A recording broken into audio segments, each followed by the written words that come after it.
Alaikum po. Waalaikumsalam. Pwede po kayo magpakilala? Ako po si Khalid Isbarindo, Barangay Chairman ng Banday, Malabang Lano Luzon. Yes ka. Pwede mo kami kwentuhan paano nyo napapanatili ang peace and order dito sa inyong barangay? Napanatili ko yung mga peace and order sa barangay kasi nakakaisa kami dyan sa barangay namin sa Banday. Lahat ng binibigay na galing sa gobyerno, lalo ng mga ayuda, naibibigay sa kanila yung parapat-dapat.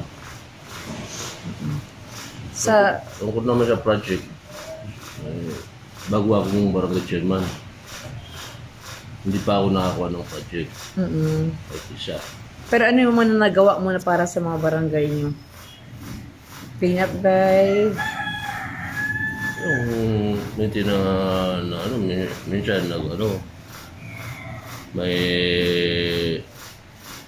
may tinanong ko yung may mga problema dyan, tinutulungan ko sila, yung naghihingi lang sa akin ng tulong. Kasi iba yung maranang, hindi lahat ng oras na naghihingi ng tulong. Yung mga Kristiyan, kung may namatay sa kanila, naghihingi sila ng tulong, yung palibing. Binibigay ko naman sila sa abot ng mga kakaan. So may mga Christian kayo dito? Mga ilang percent po sa barangay mo?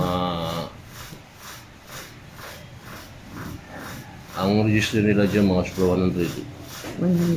Kaya sa sponsor. Ang Christian dyan. Yung mga kapitbahay niya, mga Christian.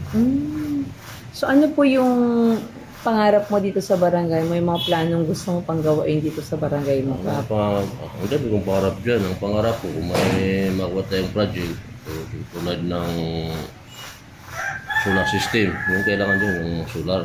Solar lights? Oo, solar light. Kasi madalas dito nagpo-brown out. At yung mga footbridge. May kami dyan mga footbridge. May yung hindi ito.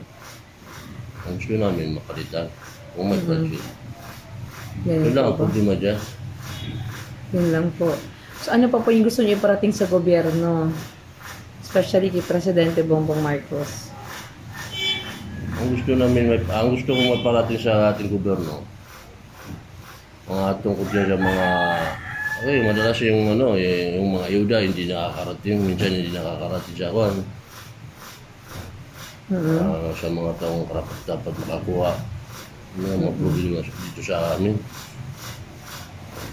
Yung Quezon Norte, ayos na naman yung Quezon Norte dito. So, yun lang po?